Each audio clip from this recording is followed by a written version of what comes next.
माता पार्वती आणि भगवान शंकरांनी आपल्या दोन्ही पुत्राला जवळ बोलवलं आणि सांगितलं की युक्ती काढली, तुमच्यासाठी आम्ही एक खेळ काढला. या ब्रह्मांडाला, या पृथ्वीला जो कोणी परिक्रमा करेल आणि लवकर येईल, एकदा जाऊन लवकर परत येईल परिक्रमा करून, प्रथम त्यालाच घोषित केलं जाईल, त्याचा विजय होईल आणि त्याचा पहिल्यांदा विवाह लावण्यात येईल. माता पार्वतीने आणि भगवान शंकरांनी सुंदर विचार केला. का केला? कारण गणेश भगवानाचं वाहन आहे उंदीर आणि कार्तिकेय महाराजांचं वाहन मोर आहे. तर मोरावर बसून उलट पटकन जाऊन पृथ्वीची परिक्रमा करून येतील लवकर आणि ते मोठा आहे, ते विधिविधानाने त्याचा विवाह होता येईल, करता येईल आणि नंतर मग भगवान गणेशाचा विवाह करता येईल, म्हणजे सुरळीत होऊन जाईल असा विचार करून एक युक्ती काढली. पण भगवान गणेश आपले चतुर आहे, बुद्धिमान आहे. कार्तिक महाराज नमस्कार केला आपल्या आई वडिलांना आणि नमस्कार करून लगेच निघून गेले पृथ्वीची परिक्रमा करण्यासाठी, ब्रह्मांडाची परिक्रमा करण्यासाठी. पण भगवान गणेश स्नान करतात, सुंदर प्रकारे शुद्ध होतात अगोदर आणि शुद्ध झाल्याच्या नंतर कपाळाला भस्म, शरीराला भस्म लेपन करतात आणि लेपन केल्याच्या नंतर एक सुंदर सिंहासन ठेवतात आपल्या आई वडिलांना, शास्त्र काढतात, वेद काढतात. ते म्हणतात मला आई वडिलांनी मला सांगितलं होतं, ज्ञानोपदेश केला होता की आपल्या आई वडिलांच्या चरणामध्ये, आई वडिलांच्या सेवामध्ये सगळं काही सेवा आहे आणि आई वडिलांची परिक्रमा केल्याच्या नंतर या ब्रह्मांडाचं, या पृथ्वीची परिक्रमा केल्याचं पुण्य प्राप्त होते. असं ऐकलं होतं पण प्रमाण नव्हतं, श्लोक माहिती नव्हता. वेद काढले, वाचायला चालू केलं आणि वेदा श्लोक सापडला, ते घेऊन आले आणि आई वडिलांना बसवलं एका स्थानावर, एका सिंहासनावर. सुंदर पाद्य पूजन केलं, सुंदर पूजन केलं, जसं विधी विधानाने पूजन केलं आणि परिक्रमा करायला चालू केली. 1 केली, 2 केली, 3 केलं, 4 झालं, 5, अशा 5 परिक्रमा आई वडिलांना भगवान गणेशाने केलं आणि म्हणू लागले, आई बाबा आता तुम्ही माझा विवाह लावून द्या. माझा विवाह लावा, मी प्रथम आलो आता. त्यावेळेस भगवान शिव आणि माता पार्वती म्हणते, हे गणेश, अरे तुझा भाऊ तर किती वेळ झाला गेला आणि तू पण जा बरं, लवकर ये, जा आणि लवकर ये. त्यावेळेस म्हणतात, नाही मी तर एक नाही, मी 5 वेळेस या पृथ्वीची परिक्रमा करून आलो आई बाबा. त्यावेळेस भगवान शंकर हसतात आणि विचारतात, का तू कधी गेला, तू तर आमच्या समोरच आहे. त्यावेळेस श्लोक वाचून दाखवतात आणि म्हणतात की बाबा तुम्ही मला सांगितलं होतं, हे पिताजी तुम्ही मला सांगितलं होतं की आई वडिलांच्या सेवामध्ये सगळ्या तीर्थाची सेवा आहे, सगळ्या देवाची सेवा आहे. आई वडिलांची परिक्रमा केल्याच्या नंतर या ब्रह्मांडाची परिक्रमा केल्याचं पुण्य प्राप्त होतं आणि तुम्ही या जगाचे मूळ आहात, तुम्ही तर ब्रह्मांडाचे जगत पिता, जगत माता आहात आणि तुमची परिक्रमा केल्याच्या नंतर मला किती पुण्य लाभलं असं विचार करा. सांगतात हे असत्य असलं तर मग हे शास्त्र सुद्धा असत्य आहे म्हणून सांगा बाबा, आणि हे सत्य असलं तर माझा विवाह अगोदर लावून द्या आई बाबा, असं आई वडिलांना बोलतात, उपदेश करतात. पितृश्च पूजनं कृत्वा प्रकृतिं च करोति तस्य वै पृथ्वीजन्यं फलं भवति निश्चितम्. आई वडिलांची परिक्रमा केल्याच्या नंतर सर्व पृथ्वीचं परिक्रमा केल्याचं पुण्य प्राप्त होते. हे श्लोक, हे प्रमाण घ्या बाबा. मग हे असत्य आहे का? मग असत्य असलं तर माझा विवाह लावू नका. मग असत्य असलं तर तुम्ही सुद्धा असत्य आहात आणि हे वेद सुद्धा असत्य आहे बाबा. आणि त्यावेळेस प्रसन्न होतात भगवान शंकर आणि माता पार्वती आणि सत्य बोलत होते. गणपती महाराज त्यांना ऐकावं लागलं, कारण प्रमाण त्यांच्याकडे होतं, शास्त्र त्यांच्याकडे होतं, म्हणून त्यांचा विवाह सुंदर प्रकारे एका प्रजापतीच्या 2 मुली, सिद्धी आणि बुद्धी, रिद्धी सिद्धी म्हणून नाही सांगितलं, सिद्धी आणि बुद्धीचा यामध्ये उल्लेख केलेला आहे. सिद्धी बुद्धी सोबत त्यांचा विवाह सुंदर प्रकारे झाला. म्हणून आपण या कथेतून आपल्याला शिकायचं आहे, तुम्ही जीवनामध्ये कितीही पूजन करा, तुम्ही जीवनामध्ये कितीही तपस्या करा, साधना करा, पण आपल्या घरामध्ये आपले आई वडील वृद्ध आहेत, त्यांना उठता येत नाही, त्यांना बसता येत नाही, त्यांची सेवा न करता तुम्ही तीर्थयात्रेला गेले, त्यांची सेवा न करता तुम्ही शिवालयामध्ये गेले, तर तुमचे सगळं जे सत्कार्य आहे ते निष्फळ जाते. म्हणून आई वडिलांची सेवा करा. आई वडिलांच्या सेवेमध्ये सगळं काही तुम्हाला मिळतं. आई वडिलांच्या सेवेमध्ये परमेश्वर सुद्धा तुम्हाला दर्शन देतं. एवढं सामर्थ्य आई वडिलांच्या शक्तीमध्ये आहे. तुम्ही आई वडिलांना एका चहाच्या घोटाला तरसत असाल, भोजन वेळेवर देत नसाल आणि एक लोटा जल घेऊन तुम्ही शिवालयामध्ये जात असाल, अशा महान महान पंक्ती बसवत असाल, तर तुमचे हे पंक्ती सुद्धा निष्फळ आहे. तुमचं ते देवाला दिलेलं ते जल आहे ते सुद्धा जल भगवान शंकर स्वीकार करणार नाही. अरे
जाऊन विचारा की आईचं प्रेम काय असतं. ज्या घरामध्ये वडील नाही, त्या लेकराचं छत्रछाया पाया सगळं काही छत्र सुद्धा निघून गेलेलं आहे. त्या लेकरांना जाऊन विचारा बापाची किंमत काय आहे, बाप काय आहे जीवनामध्ये. त्या लेकराला जाऊन एकदा विचार करा. अरे तुमच्या घरामध्ये माय बाप आहेत, तुम्ही स्वतःला सर्वात श्रीमंत समजा, महाभाग्यवान समजा की तुमच्या घरामध्ये माय बाप आहेत. या कथेतून आज सगळी काही कथा तुमची सफळ जाईल. तुमच्या घरामध्ये आई वडील आहेत, तुम्ही आज जाऊन घरामध्ये आई वडिलांची परिक्रमा करा, पूजन करा, सेवा करा त्यांची आजपासून. तुम्ही आतापर्यंत प्रत्येक वृक्षाला परिक्रमा केली, प्रत्येक तीर्थाला परिक्रमा केली, प्रत्येक देवालय ठेवले नाही, कोणते शिवालय ठेवले नाही, पण जे घरामध्ये साक्षात शिव आणि पार्वतीचं प्रतीक म्हणून आहेत, मायबाप आहेत, त्या मायबापाला तुम्ही कधी परिक्रमा केली का? त्या मायबापाचं कधी तुम्ही पूजन केलं का, नमस्कार केला का? ही कथा आज भगवान गणेश लीला करून आपल्याला सांगत आहे. जे आहेत आई वडील ते आहे तोपर्यंत त्यांची किंमत करा. एकदा का आपल्या नजरेतून आड गेल्याच्या नंतर ते आपल्याला कधीही दिसणार नाही. नंतर त्यांच्या नावाने तुम्ही कितीही पंक्ती घाला, कितीही काही करा, पण त्यांचं प्रेम आपल्याला मिळणार नाही. आणि जगामध्ये काही आज पैसे जाऊन मिळतं, पण आई वडिलांचं प्रेम मिळणार नाही. मग त्यांची किंमत करा, त्यांची सेवा करा. अरे त्यांच्यामुळे हे जग, हे ब्रह्मांड आपण पाहत आहोत, हे विश्व आपण पाहत आहोत. आणि त्यांना विसरून थोडंसं मोठं झालं, थोडंसं काही समजू लागलं की आपण त्यांना शांत करतो बोलण्यामध्ये. हे आई शांत बस, हे बाबा तुम्ही शांत बसा, तुम्हाला काही कळत नाही. असं केलं नाही पाहिजे. ही सनातनी आपली परंपरा नाही, त्यांची सेवा करण्याची आपली परंपरा सांगते.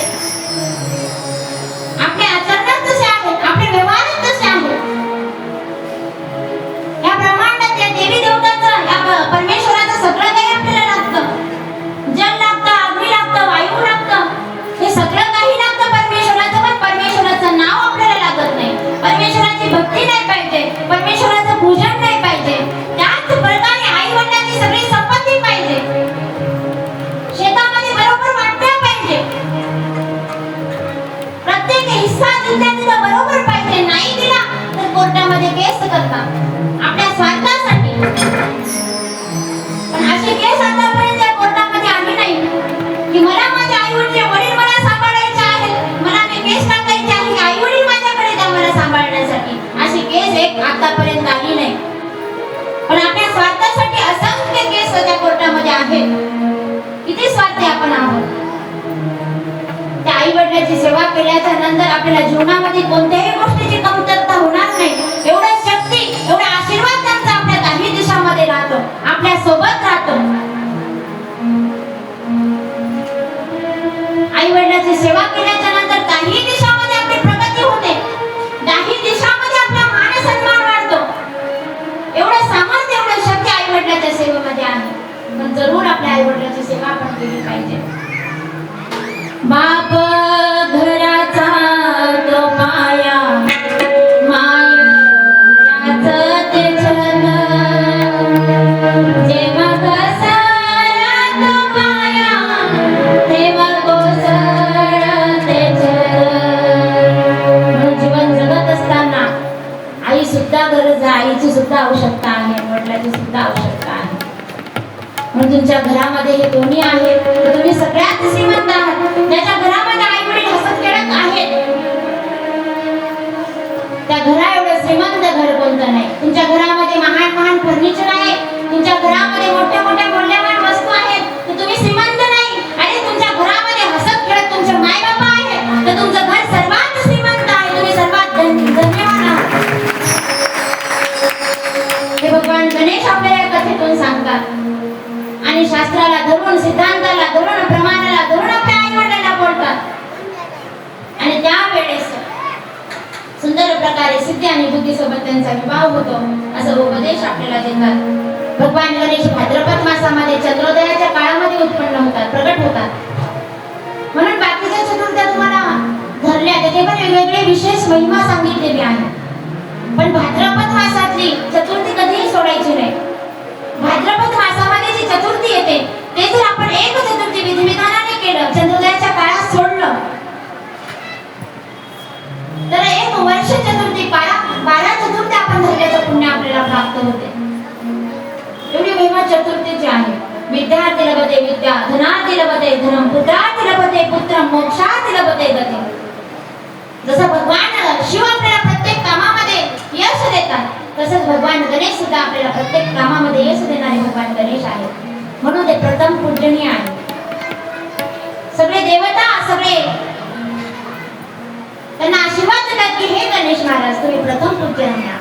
मग आजच्या कथेला भगवान शिवाच्या कथा अनंत आहे, आधी आहे, पण आजच्या कथेला मी इथेच विराम देते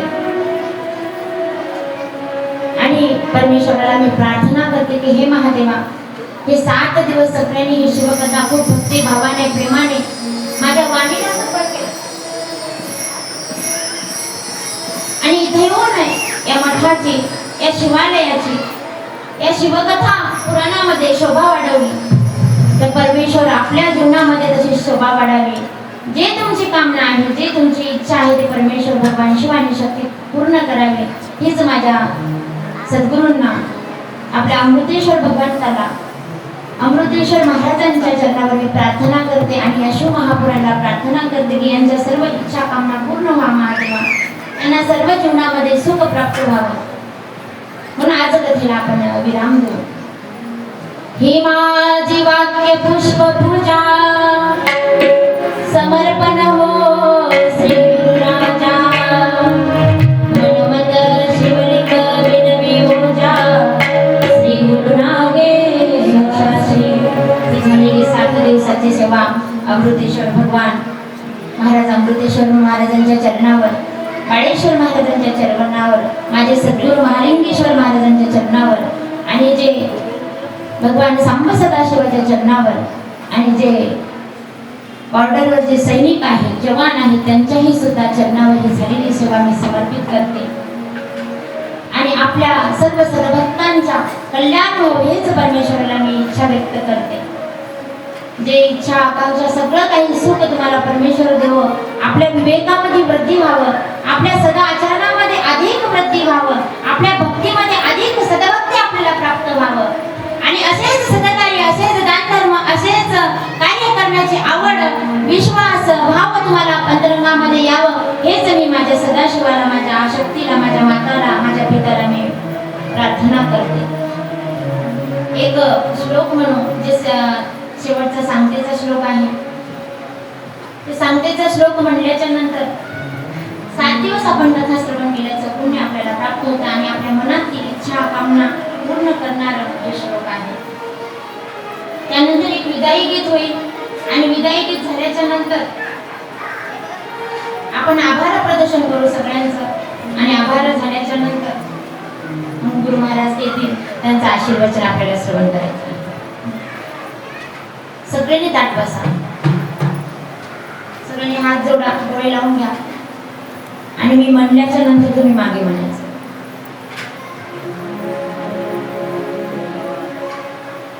पुष्पानि संतु